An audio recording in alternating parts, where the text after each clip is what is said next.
Tem muito conteúdo aí na internet falando sobre a proclamação da República no Brasil. E esse é um tema muito usado para gerar uma certa polêmica, seja falando bem da República como regime mais democrático, apesar de ter começado através de um golpe militar, seja para falar mal dela e enaltecer a monarquia, muitas vezes idealizada. É uma polêmica interessante porque deixa claro que existe de fato, na instauração da República no Brasil, algo que parece não se encaixar muito bem nas visões de mundo mais polarizadas. E isso sempre é muito interessante. E o mais interessante é que a própria instauração da República foi resultado de um cenário muito contraditório e muito polarizado, que poucas vezes é explicado e que vai ser nosso tema de hoje. Bom, se você não me conhece, eu sou Gabriel Meirelles e você está aqui no Brasil depois do Brasil. Seja bem-vindo, peço que siga a gente no Instagram, se inscreva em nosso canal no YouTube, isso é muito importante para ajudar a crescer, a gente crescer e poder colaborar mais aí na construção desse passado.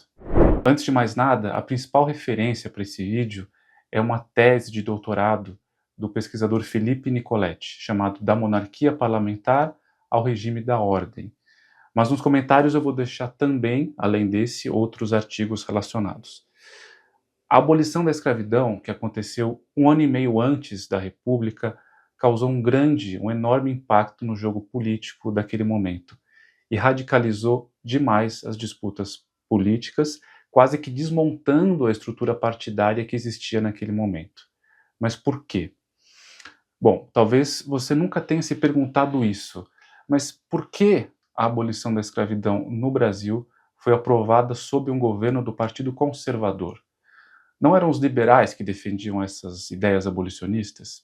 E aí está o primeiro ponto importante. Com o avanço do movimento abolicionista, o Partido Conservador começou a rachar, porque uma ala dele parecia favorável às ideias abolicionistas, inclusive lideranças regionais importantes. E o Partido Liberal nunca tinha conseguido aprovar leis abolicionistas. Importante lembrar que as leis precisavam ser pautadas e votadas na Câmara, assim como acontece hoje.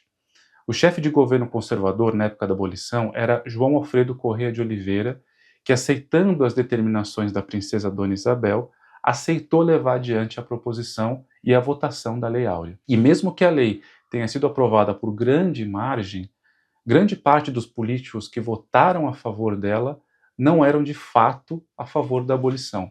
Eles votaram por puro cálculo político, mas pretendiam, a partir de então, barrar qualquer lei mais democrática que fosse apresentada em relação aos ex-escravizados.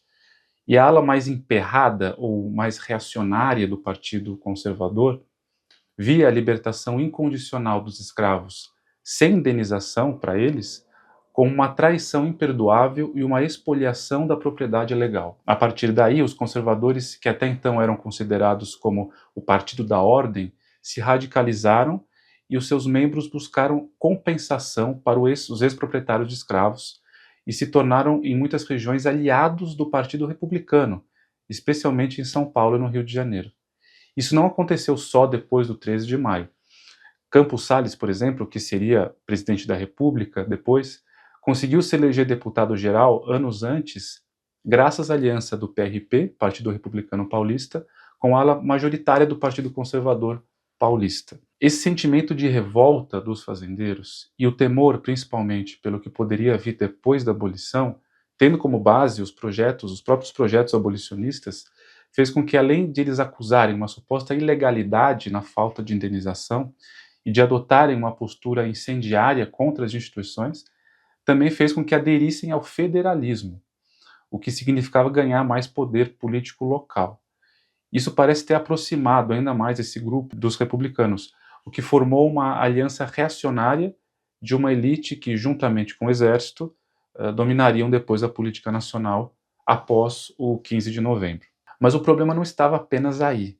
O Partido Liberal, por sua vez, também tinha seu plano de poder e não estava muito à vontade com o Partido Conservador no poder, mesmo que fosse a ala mais reformista do Partido Conservador. Aliás, justamente por isso, por ser a parte mais reformista do partido, que tinha feito aquilo que os liberais deveriam ter feito, a abolição da escravidão, isso fez com que os liberais, em grande parte, se concentrassem em conseguir chegar ao poder, derrubando o governo conservador, ainda que progressista, do João Alfredo. Para isso, acabaram barrando algumas de suas propostas e ações e conseguiram derrubar efetivamente o Partido Conservador do poder. Ao mesmo tempo, abolicionistas do Partido Liberal, como Joaquim Nabuco, pensavam também na causa abolicionista, que eles consideravam acima das disputas partidárias, e não concordaram tão facilmente em derrubar o governo que aprovou a abolição.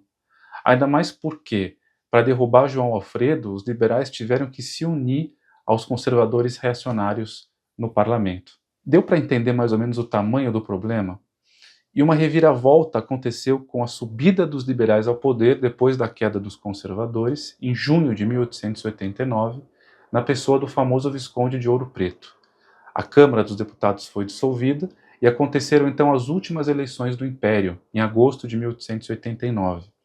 Ela resultou em uma vitória liberal esmagadora, o que, segundo o pesquisador Felipe Nicoletti, radicalizou mais os conservadores, aumentando os adeptos à República, ou ao menos aqueles que poderiam aceitar a República. A iminência do Terceiro Reinado, sob o comando do Partido Liberal e encabeçado por uma mulher, podem ter oferecido de fato o que faltava para a união dos futuros golpistas, ainda mais com o fator do descontentamento militar, que atravessou a década de 1880 e que também se radicalizou com a subida de Ouro Preto ao poder. O golpe republicano foi planejado por lideranças militares experientes, como Deodoro da Fonseca e Floriano Peixoto, juntamente com representantes da cafeicultura paulista e com a ala mais jovem positivista do Exército, representada por Benjamin Constant, ainda que uma pequena parte do Exército. É muito curioso que o golpe estava planejado para ocorrer no dia 20 de novembro, dia em que a Câmara de maioria liberal esmagadora iniciaria seus trabalhos. Câmara essa que contaria com abolicionistas como Joaquim Nabuco em suas fileiras. Seria uma sessão solene, com a presença dos ministros e do imperador, assim como da futura imperatriz, Dona Isabel.